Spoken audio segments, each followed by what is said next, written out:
Hey guys, this is Unit 3, Lesson 6 on random numbers. This is Mr. Decker coming at you live. All right, so computer science standards, we've got create clearly named variables that represent different data types and perform operations on their values. Decompose problems and subproblems into parts to facilitate the design, implementation, and review of programs. Systematically test and refine programs using a range of test cases. Document programs in order to make them easier to follow, test, and debug. The essential question for this lesson is, how can we make our programs behave differently each time they are run?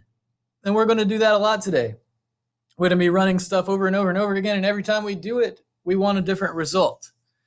Now, that's not always going to be the case with programming. Sometimes you want the same result every time, but today we want it to behave differently every time we click the run button. All right, this entire lesson is on Code.org, so make sure you're signed in on Code.org with your school Google account. Your grade for this lesson will be based on your programming. So make sure your programming is on point. Watching the video that you're watching right now is mandatory, so watch the video as you work your way through the lesson on Code.org. Best practice is to watch me do a step in the video, pause the video, and then complete the step on Code.org. Repeat until you're finished. All right. And as always, down in the bottom right-hand corner where you see the gear, if you want to lower or usually raise the quality of the video that you are watching right now, you can click on that gear and choose 720p or 1080p, whatever is available to you. If your internet is terrible and you're having a tough time, you can always lower the quality, but then you're also lowering the quality of what you can see. And when you're doing programming, it's important that you are able to see what you're doing. Okay, let's go to Codeorg. And we're looking at, let's see, you guys are in 7th grade, Interactive Animations and Games, Unit 3. We've done Lesson 1. We skipped Lesson 2. We did 3. We did 4. We did 5. We're on Lesson 6, Random Numbers, Bubble 1. All right, so new code today. We're learning the random number block, right? Just a little bit of code, but we're going to apply it a lot of different ways. So let's continue on. Bubble 2. Random numbers. You have a new block in the math drawer called random number. If you make your drawings with random numbers, it will look a bit different every time you run your program. You can learn about the block by hovering over it in the toolbox and choosing See Examples. And right they are. So your toolbox is over here, remember. Your workspace is over here, remember. And your display area is up here, remember. Remember. Keep your remember berries in order, ladies and gentlemen. Okay, math, drawer, drawing drawer. You can click back and forth between these. You're eventually going to have quite a few drawers to select from, so get used to it. In the math drawer, we have the random number block, and if I hover over it, like it says, the random number min-max returns a random number in the closed range from minimum to maximum, and then you can click that See Examples button to get more information about how it works. You can also see the JavaScript writ out instead of in block format.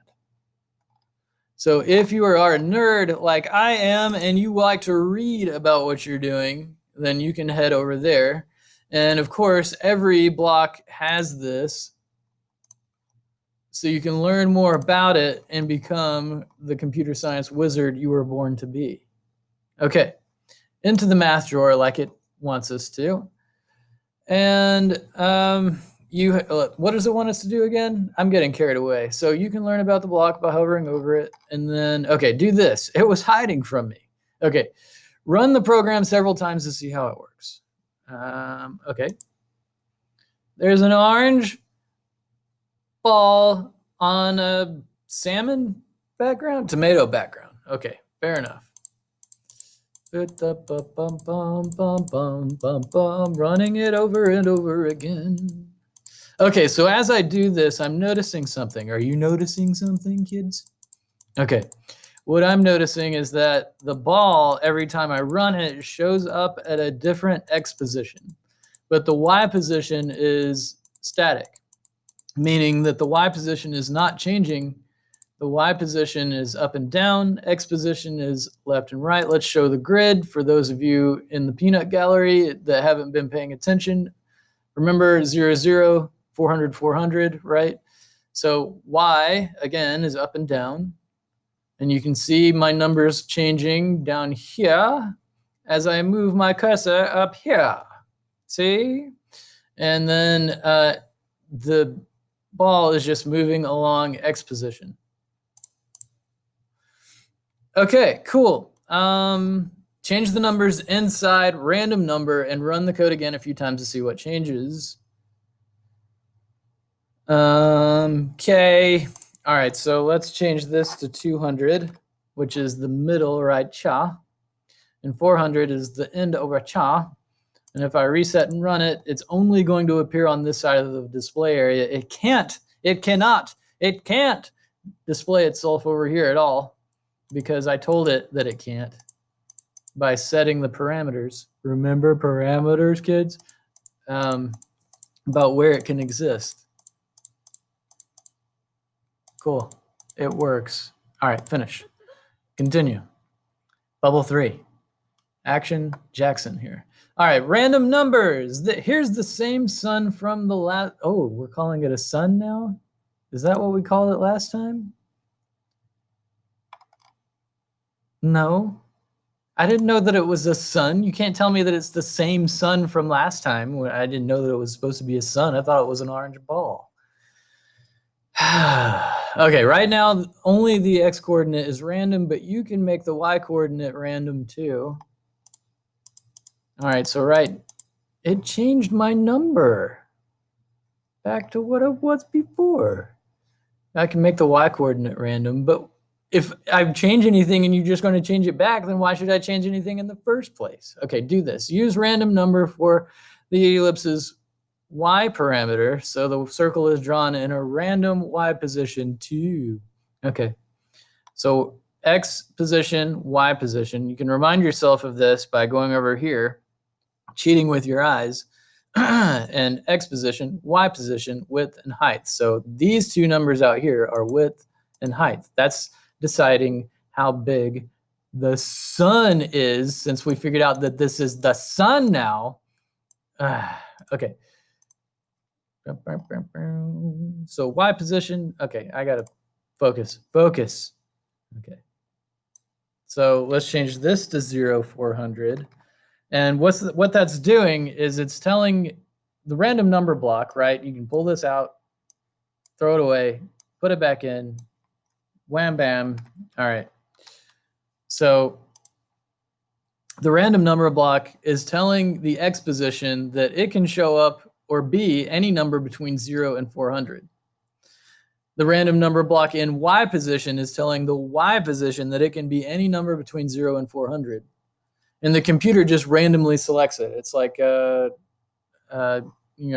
a random card out of a deck, right? So now the ball can show up anywhere within those parameters.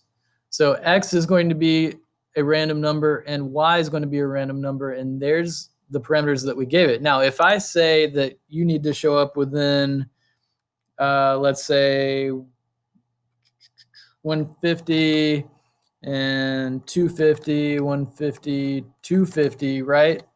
Then it's going to show up in a smaller area, and it's never going to get out of that area. See what I'm saying? Reset run a whole bunch of times. Okay, you're getting it. You're understanding computer science. Okay, bubble 4, variables and random numbers. Variables can be assigned a random number too. This lets you save a single random value so that you can use it as many times as you want in your program. Do this. Assign a random number to the variable iSize. There's the variable. It's labeled iSize. I get it. I'm there. I'm with it. I hear it. I see it. So the eyes, they're killing me today. So the eyes automatically change size every time you run the program. Remember, the left and right eyes should always match each other. All right. So down here, did I not version history this? Wait, okay, hold on. Eye size equals 27. What am I doing? Random number to the variable. Oh, okay, we got this. All right. Variables, drawing drawer, math drawer, variables drawer, math drawer. Random number. All right, so it was 27. Wait, when I run it, the eyes are the same size every time. No matter how many times I run it, the eyes are the same size every time because the eye size is set to 27. And on lines in 12 and 13, we're tying these width and height for these two ellipses to this variable, which is 27. So both of these eyes are 27 pixels big by width and height. Now we can do this simply by placing the random number block there and then making a determination eye smallest at 5, eye biggest at 90. Oh yeah, all right. Now we're cooking with peanut oil. Yep, okay, yep. Now now he's got dark vision. For those of you out there that wish you could see in the dark. Dark vision. And now he's in real bad need of help. He's not okay. All right, having fun. All right, now you understand. So this random number, we're setting the variable eye size, that label down here, right? And it's using camel case. So this is 2 words, you have to squish it together, kids, because if you did this, the computer's like, nah, fam, I ain't gonna do it that way, fam. Nah, right? It's got to be squished together, and it makes sense for you to have your second word capitalized. That's called camel case. For those of you in the peanut gallery who haven't been paying attention, that is camel case. Like a camel has 2 humps on its back. Let's do this. Camel images. Boom. See what I'm talking about? Camel case. See, now it's capitalized. Now it's lowercase. Now it's capitalized. And the rest of the word is out here beyond his butt. There we go. Camel case. Now the kids understand. Okay, finish. Continue. Bubble 5. Changing variable values. These 2 flowers use a single variable to store their petal size, but the value stored in the variable changes in the middle of the program. Okay, do this. Run the program several times to see how it works. We can do that. We can click run as many times as we choose. Okay, these 2 flowers use a single variable to store their petal size. Okay, so here's the variable petal size. And then down here, we're telling the variable that it equals 30 by tying the label to the label, and it's using camel case. Remember the camel. We looked at the camel. I don't need to do that again. And then petal size equals 60 down here. So up here, these petals are going to equal 30. And then we have a rule change down here where the petals equal 60. It's like every time the Dolphins play the Patriots, the rules change in favor of the Patriots according to the refs at that game. It happens every time. Run. All right, so see the petals here are 30. The petals here are 60. So this pretty purple flower is this pretty purple flower. And this pretty purple flower in the code is this pretty purple flower in the display area. All right. So now let's do some math. We're going to grab random number. We're going to grab random number.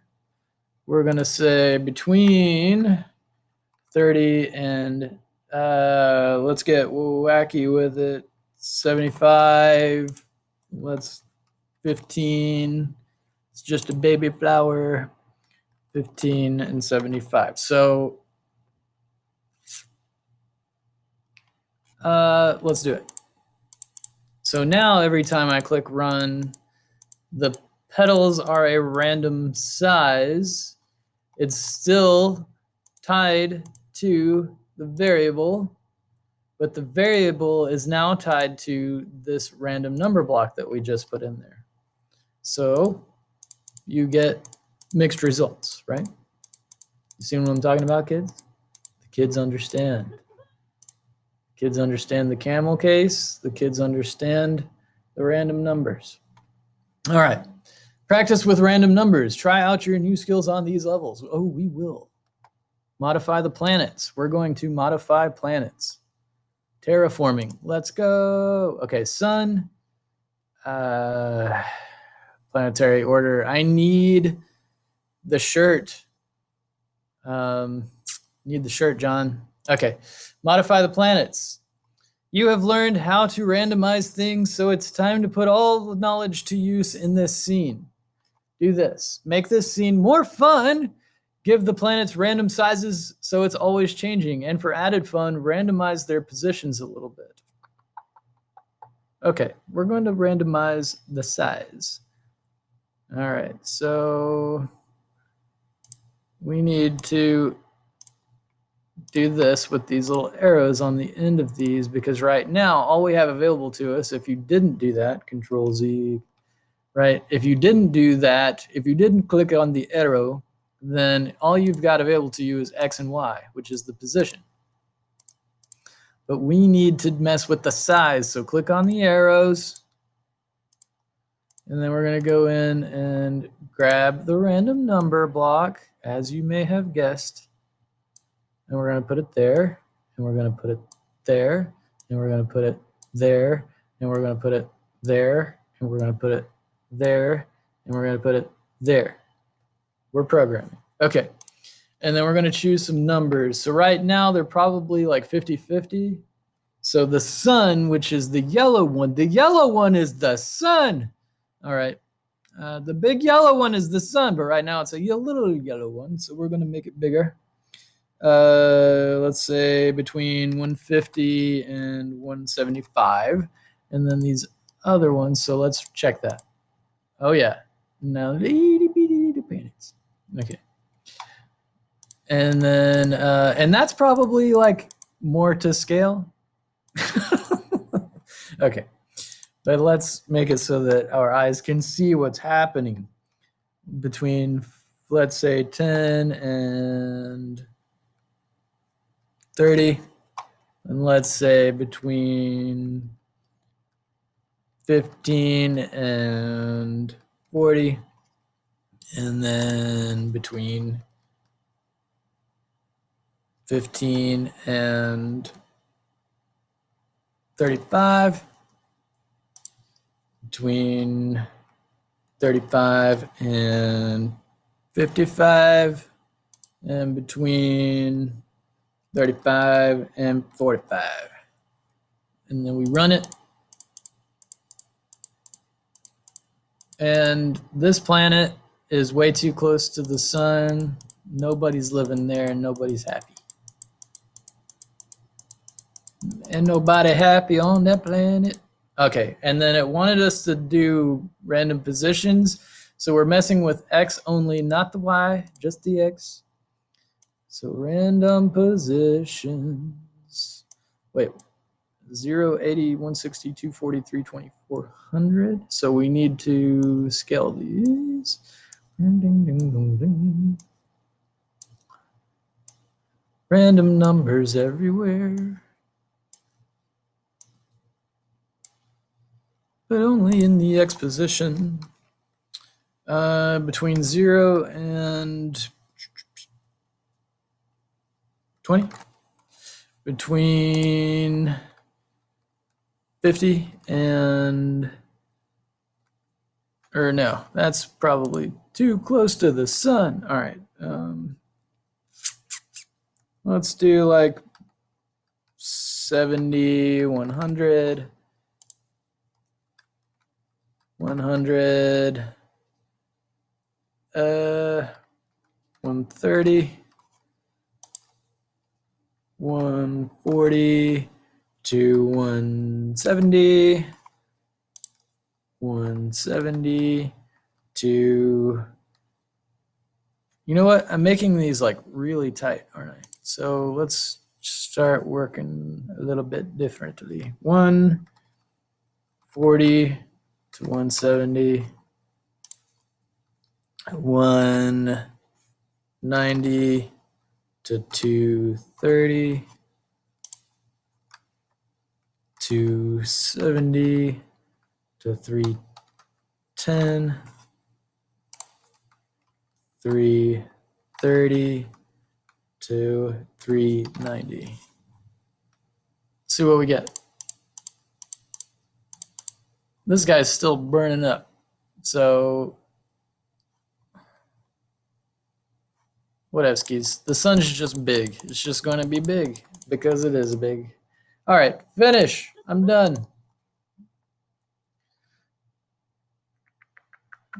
Debugging the random shape position. Okay.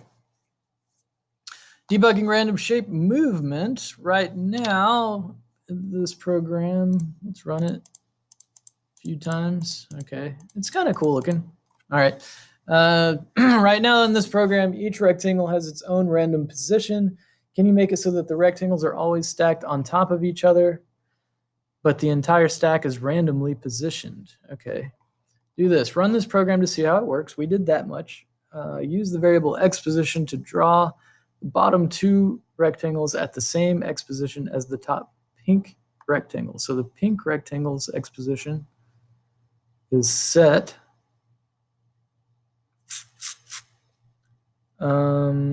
Okay. So I think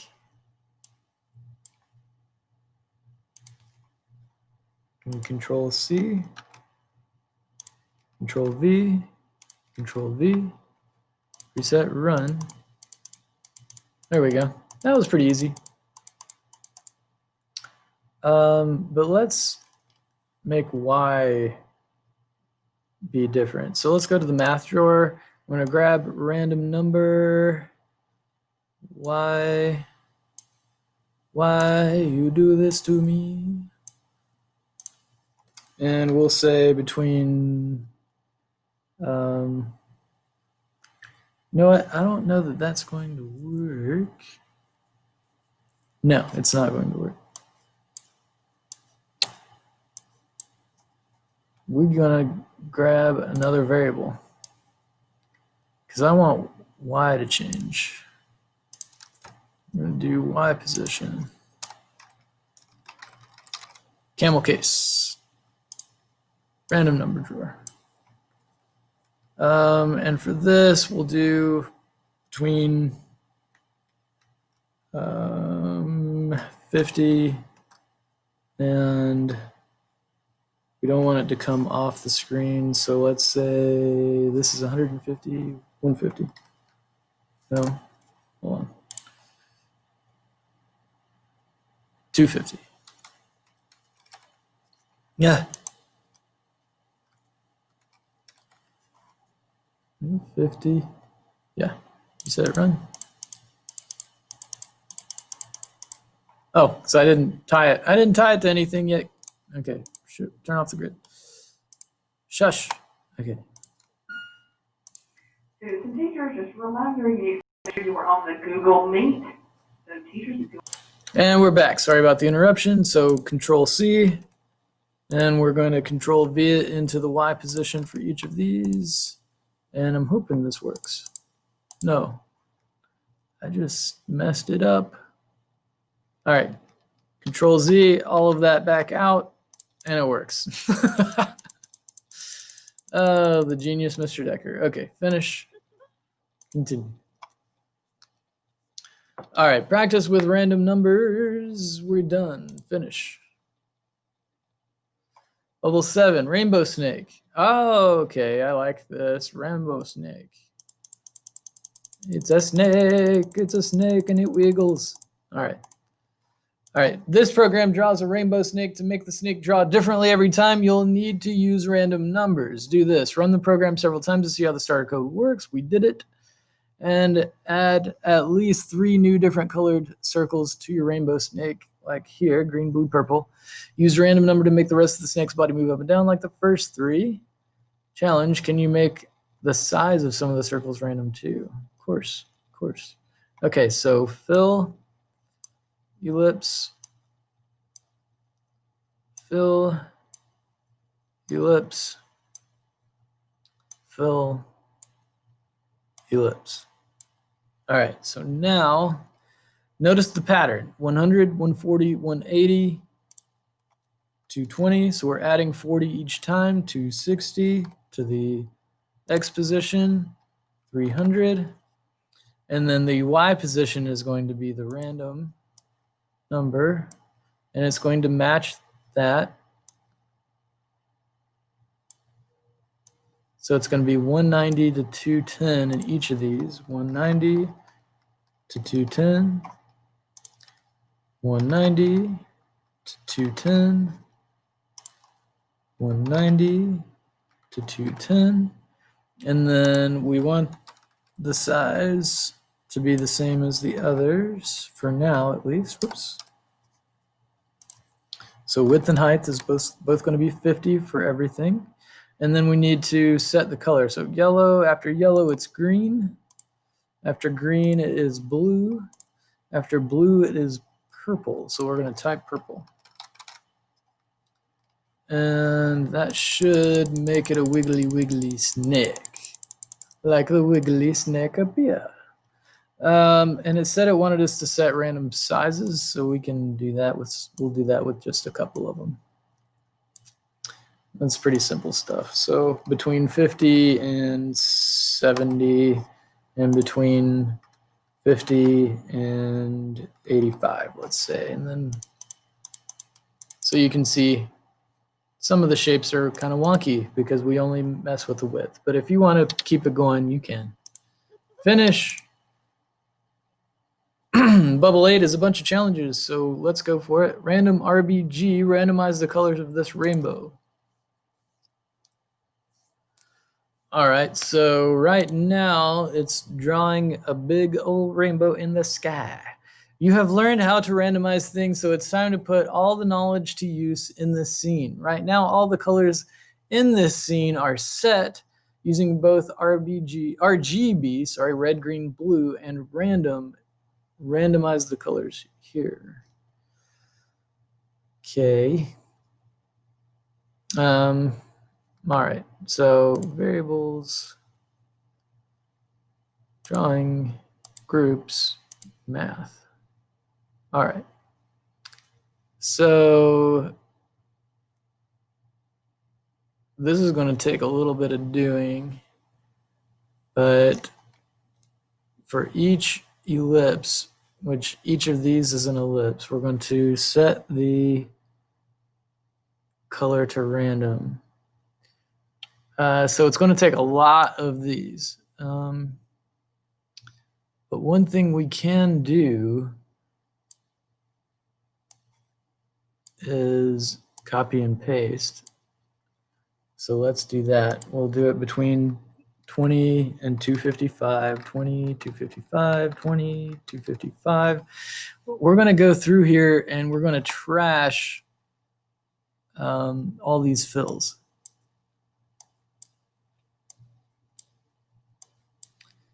And then to make this go faster, we're going to highlight, Control C, and then see the cursor moving up and down. Make sure your cursor's in the right place. Control V, Control V, Control V, Control V, Control V between each ellipse. And background is going to stay the same, but I think we changed the ground too. Yes, we did. There we go. So now we live in an alternate reality. Finish. And I'm going to pause right there. Okay, so I'm not sure if I talked about RGB values enough, right? Honestly, don't remember because we were just playing Kahoot. Okay.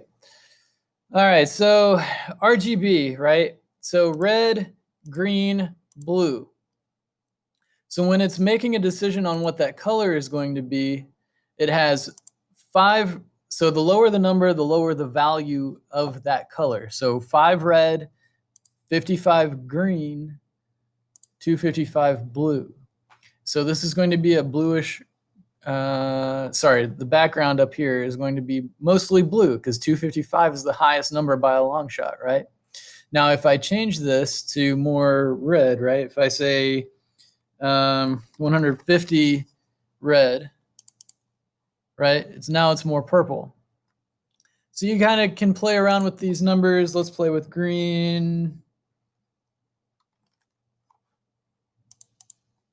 Right, so it changes what that color is based on the red value, green value, blue value. Now you understand. All right, let's go to symmetry.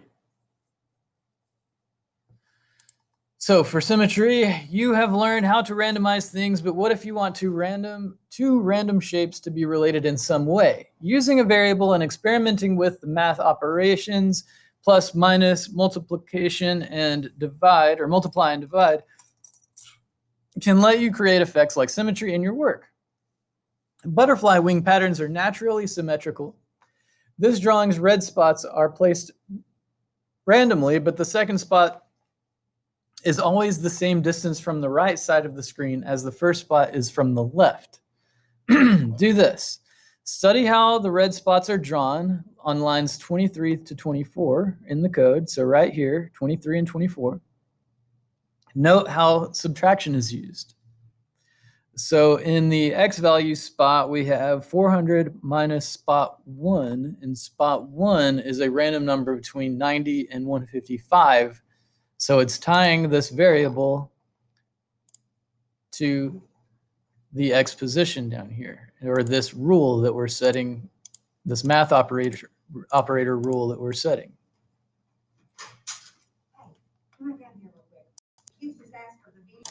And we're back. Okay. Wait, pause. Okay, goodness, I am so sorry. All right. So study how the red spots are drawn on lines 23 and 24 down here. We talked about how the x position is tied to this rule, this math operator that we've placed in here, or they've placed in here for spot 1. Now it says, use this pattern again to create a second yellow spot to give the butterfly better symmetry. So let's run this. So we've got a yellow spot here. The red spots, when you run it, show up at random x, right? But they're tied to each other by this math operator. So the fill yellow right here, making that one, we need to put another ellipse down here. So let's go to the drawing drawer, grab an ellipse. Let's reset this so we can see what we're doing. And let's fix the size, 20, 20, width and height. And then spot 2, right, is tied to this variable up here and this random number. So like this is done, we're going to go in to the math drawer, grab an operator. And we need to mess with the x and y value here. So 140 for the y value needs to be static.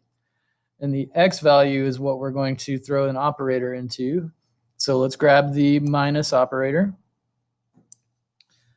And we're going to say 400 minus spot 2.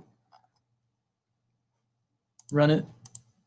And now it works. And as a challenge, if you want to, you can create a spot 3 variable and add 2 more ellipses to the butterfly's wings. But otherwise, I'm satisfied with where we have it because we understand what's happening. So let's continue. Now we're on Randomize Two Shapes. And for randomize two shapes together, sometimes you want to randomize parts of a drawing, but still have the shapes work together. You can often do this by using variables in math operations, plus, minus, multiply, and divide. This tree drawing uses height to control the height of the trunk and the vertical position of the leaves. It uses width to set the width of the trunk. A different leaves width variable controls the size of the leaves. Do this. Notice the ranges of the variables width and leaves width. How are they different? So width is between 10 and 100, and leaves width is between 20 and 200. So it's double, right? 20 is double 10, and 200 is double of 100. Run the program repeatedly until you notice what sometimes goes wrong. Okay, so obviously the width of the top of our tree needs to be greater than the width of the base of our tree, or the trunk of the tree, right? So we're gonna have to change something here. Let's see.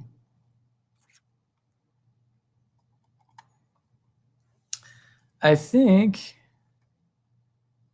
we've got the trunk drawn here. We've got the leaves drawn down here. We could go to the math operator and fix the width, right? So we're working over here and leaves width. So we could say times 2. Let me reset so we can see what we're doing. So down here, we could say width, which is, this one is tying to the trunk, right? We could say width times 2.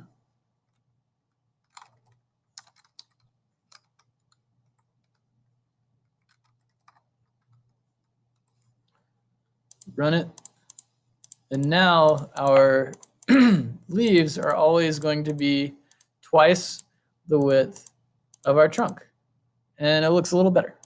Finish and continue. And for the next two, I'm going to show you what it looks like originally.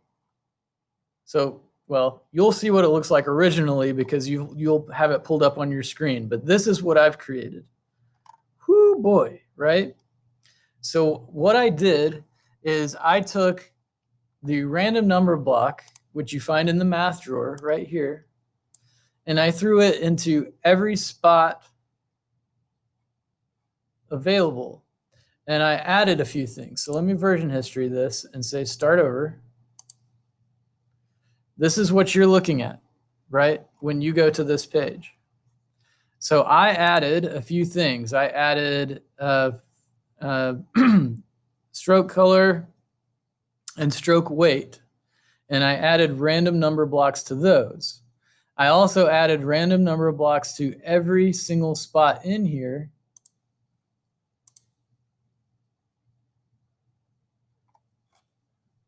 And it runs like this. So the stroke color, or the stroke color changes to a random number every time. The stroke weight is a random number between 1 and 10. So the stroke weight is the width of the line. And then the lines show up and remembering that when you make a line, the X and Y value, or the X1 and Y1 are the beginning of the line, and the X2 and Y2 are the end of the line. So this would be X1 and Y1, and this would be X2, Y2. So you set the X1, Y1 where you want it to start, and the Y2, X2 for where you want it to end. And it's going to randomize every time because of that random number block. So I want you to play around with this one and see what you can come up with. You don't have to do what I did. And then for this one, the random arcs, this is what I did. Let me start it over so you can see what you start with, right? And so on the arc, right, we've done this before when we did the shapes and parameters lesson. On the arc, you have X and Y position, that's telling it where it should be located. The width and height determining where it should, or how big it should be. And then the start and stop degrees. 0 to 90 is how it starts, right? Kind of boring. It'll be that every single time. But when you use the random number block, let's see.